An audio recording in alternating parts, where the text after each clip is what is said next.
morning. Okay, so today I'll be presenting the cognitive stimulation program that I've been developing since I've been here. This program has been developed to use primarily with geriatrics.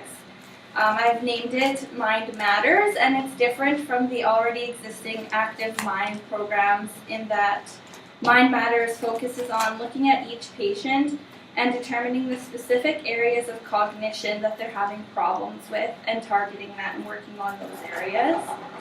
So once these areas of cognition have been identified, the rec therapist or therapy assistant will be able to choose games and activities that will target stimulation of the specific areas of cognition. So my presentation will cover what cognition and what cognitive stimulation therapy is, the research behind it. I'll present the Mind Matters program, the challenges and expected outcomes associated with the program, and then there will be a quick discussion at the end for questions. If you guys have any questions, you can ask me. So what is cognition? Cognition means the process of knowing and includes reasoning, awareness, perception, knowledge, intuition, and judgment. Cognitive skills are needed to analyze images and sounds that senses perceive, to maintain conversation, and to draw associations from various pieces of information.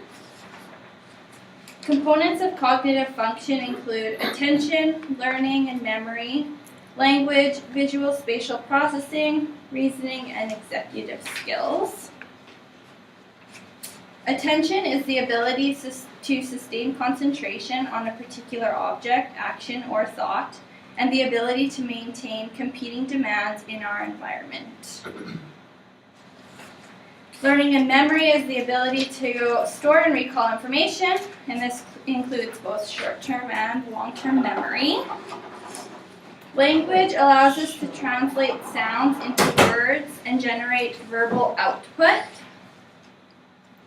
Visual spatial processing is the ability to process incoming visual stimuli and to understand spatial relationships between objects and the ability to visualize images and scenarios. Reasoning is a form of thinking where conclusions can be drawn from a set of facts. Reasoning includes both deductive and inductive reasoning. Deductive reasoning is the ability to draw conclusions from general principles. And inductive reasoning is the ability to draw conclusions from particular facts or individual cases. Executive skills is the ability to engage in goal-oriented behavior such as planning and the execution of a goal. Executive skills include flexibility, theory of mind, anticipation, problem solving, decision-making, working memory, emotional self-regulation, sequencing, and inhibition. Cognitive stimulation therapy targets cognitive and social functioning, and it has a distinct social element to it. Cognitive stimulation activities are not entirely made up of specific cognitive modalities. Okay, so some of the research that I found. So research done by Can, Corbett, and Ballard regarding cognitive stimulation therapy found that the overall experience of cognitive stimulation therapy was seen as emotionally positive, with the majority of participants reporting some change in cognition, and that further work demonstrated improvement in a self-reported measure of quality of life, as well in memory, social functioning, and ability level. So the majority of studies that have examined cognitive stimulation as a lifestyle variable have found slower rates of cognitive decline among those who routinely engage in more cognitively demanding tasks, in comparison with those with mentally sedentary lifestyles. Okay. A study done by LaRue called the Advanced Cognitive Training for Independent and Vital Elderly, so the ACTIVE study, was done to look at the effects of cognitive training for non-demented older adults. The sample size was 2,832 community residing individuals, age 65 to 94. And this included 4 groups. So there was memory training, reasoning training, speed of processing training, and then no contact, which was the control group. The active study consisted of 10 one-hour sessions for 5 to 6 weeks. Each training program produced an immediate positive effect on the corresponding cognitive ability. Gains were especially noticeable for speed of processing and reasoning training. The active study provides good evidence that even a relatively small amount of training can benefit cognitive skills and that the benefits persist to some degree for extended periods of time. A limitation to this study is that training benefits were task-specific and usually did not extend to apparently similar, more naturalistic cognitive tasks. So for example, remembering a shopping list rather than the list of unrelated words that were used in the study didn't really correspond. But despite this limitation, at 5 years post-training, the participants still had some positive gains. Okay, so the Mind Matters program. So the goal of this program is to increase orientation and cognitive stimulation, to provide multi-sensory stimulation while having flexibility in activities. We want to ensure that we can adapt activities to make sure that patients are able to participate in a meaningful way. The program will focus largely on implicit learning, which is information processing and opinion, rather than on factual knowledge. Some reminiscing activities may also be used. So the duration of the program will be 45 minutes, 2 times per week, from the time of admission until discharge. The group will be relatively small with only 4 to 6 participants, ideally. Okay, so maintaining a consistent time, place, group members, and facilitators will help the patients to achieve maximum cognitive gains. Each session will begin with a basic warm-up exercise led by the facilitator. The program is meant to be fun and stimulating, therefore it's vital to choose a variety of activities for patients to participate in based on their areas of cognitive decline, their interests, and their functional ability. So how the program works.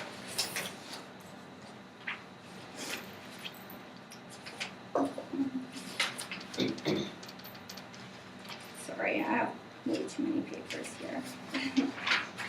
So the use of a reality orientation board is very helpful in breaking the ice at the beginning of each session. It also gets patients thinking and oriented to time and place. The facilitator can review the reality orientation board with the patients. So this is an example of what one would look like, but you can also include things like the location, so like the Glenrose or their unit or floor to get them oriented to place. So you also use warm-up exercises at the beginning of each session, and you want them to be pretty consistent so that they can become more comfortable and confident with the warm-up exercises as the sessions progress each week. And this is an example that I've come up with for some exercises that you can do. And these are mostly done in the seated position. So you can use this and adapt as you need. So based on the recreation therapy intake assessment, cognitive reports, documentation on the patient's chart, and further information provided by the treatment team, it is important to indicate what areas of cognition that is appropriate to target with that particular patient or group of patients. It is important to look at the patient's cognitive strengths and the areas that need improvement to choose appropriate mental stimulation activities that will allow them to participate in a meaningful way. This will allow them to experience feelings of enjoyment, accomplishment, and flow. Okay, choosing the correct games. I've developed this chart with various games and activities that can be used to target various areas of cognition. The chart on the left includes generic board games, and the chart on the right are games that are specific to the Glenrose Rex department. So these are some of the games that you guys have made and we have. This can be used to help guide your sessions. It is important to choose activities that will target the patient's area of cognitive decline, but also choosing activities that the patient will be successful in and that they will enjoy. We want to ensure that we are helping to increase their confidence and not choosing activities that they'll struggle so much with that it's actually decreasing their confidence. And I can give you guys a handout of those charts as well. Different activities for cognitive stimulation include physical games, word games, team quizzes, identifying faces and names, current events, food activities, categorization, sound identification, and multisensory activities. So some of the multisensory activities that we've used in the past few weeks when we've been trying out different cognitive stimulation activities is Ante-Up, which is this one here with the straws. We have the Wheel of Fortune game, which we have the alphabet with the removable letters and the board here. We have the discussion ball that I've made, which is right here. You can pass it around if you want to see some of the things on there. There's a game called Coverall that Lori had showed me, and also things like making ice cream in a bag.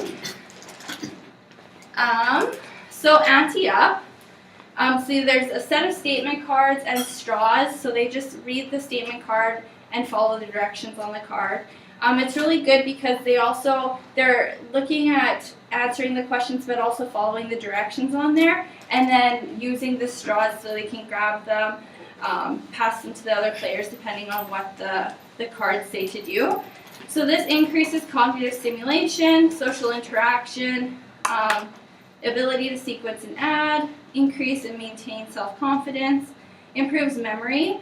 Some of the challenges that we've seen when we've been playing with the patients is that some people have limited vision and it's hard for them to read the cards.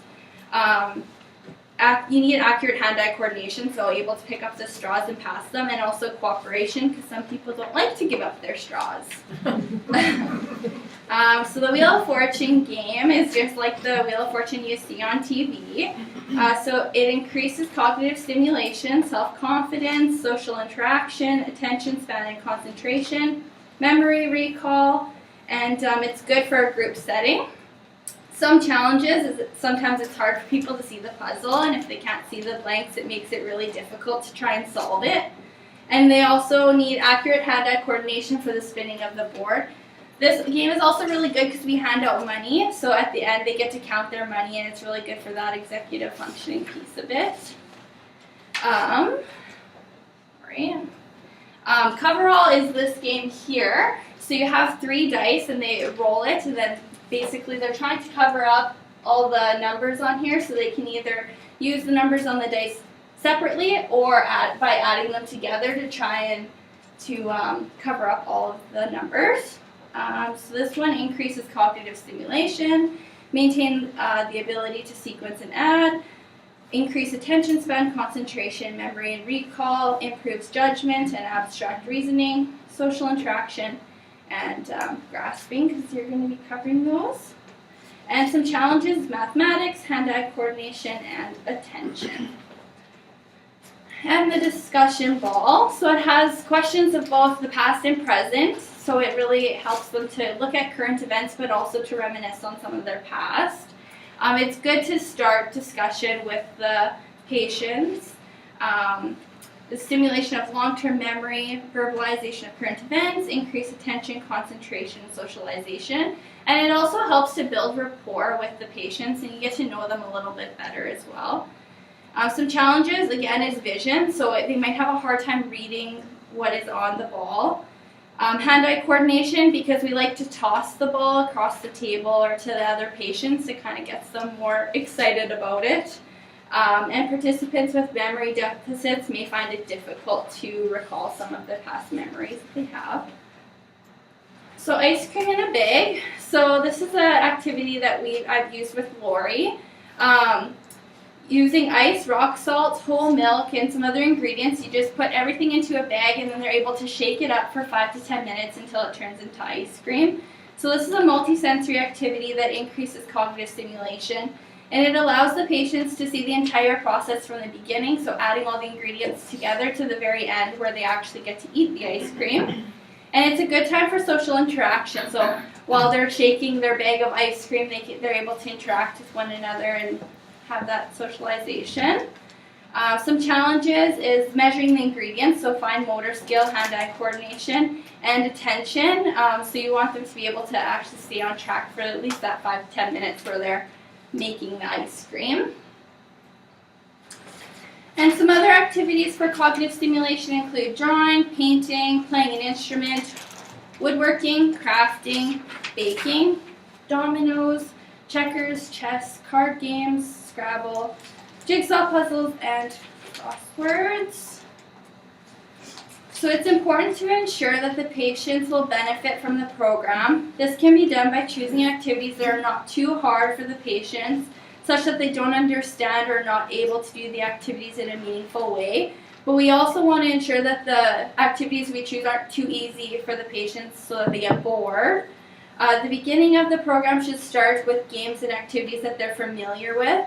And as the sessions progress, you can choose new games and activities that they're not familiar with and gradually increase the level of difficulty. So the bottom line is that it's essential to ensure that activities chosen for each session are appropriate to the patient's level of function, interests, and abilities. The saying, use it or lose it, really is true in regards to cognition, which is why a program like Mind Matters will be beneficial for our patients. Cognitive benefits can come from engagement in both independent and group activities. Challenges to implementing this Mind Matters program include consistency in time, place, participants, and facilitators, and having enough time to run the sessions. So I know sometimes it's difficult to have the same time and place for activities to happen every week, and also the participants, that's like really hard to do because we have people coming in and being discharged at different times, so it'd be really difficult to do that. The patient's level of motivation may also hinder how successful the program is. So as we know, some of our patients are low motivation when they come in, have really low energy. And lastly, the program requires ongoing activity planning since each session will be different. So that's another challenge to the program. But some of the outcomes, so expected outcomes of the Mind Matters program include improvement in various areas of cognition, increased quality of life, and increased mood. And any questions? Is that a program you have going on now then, Mind Matters? No, the one we have now is Active Mind. So this one is going to be more targeting the areas of cognition that they need to be working on, whereas Active Minds is just kind of very general. We're kind of just inviting anyone. So how will you be distinguishing who you will bring into Mind Matters then?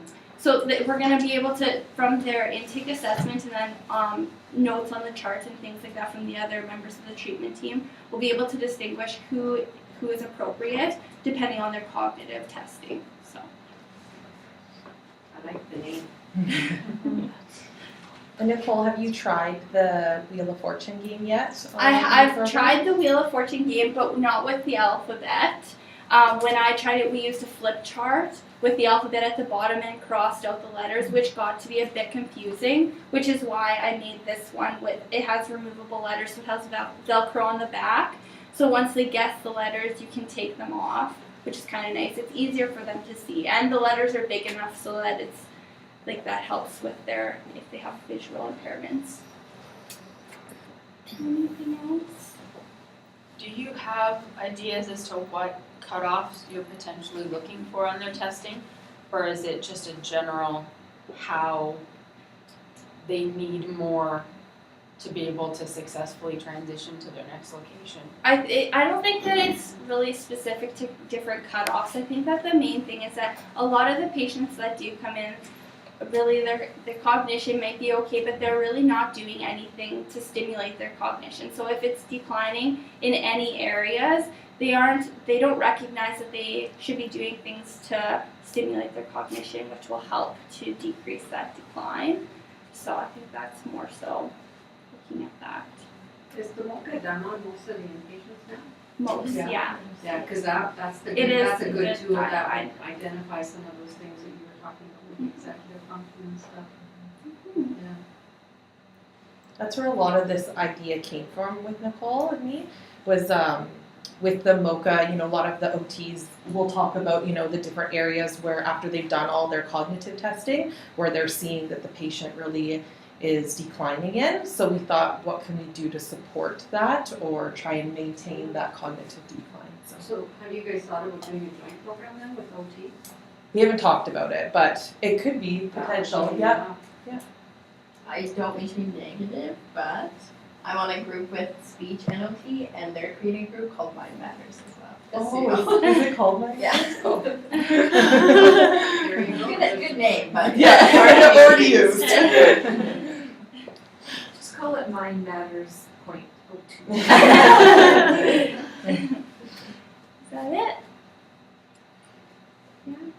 Okay. Well, thanks for coming, everyone. Thank you.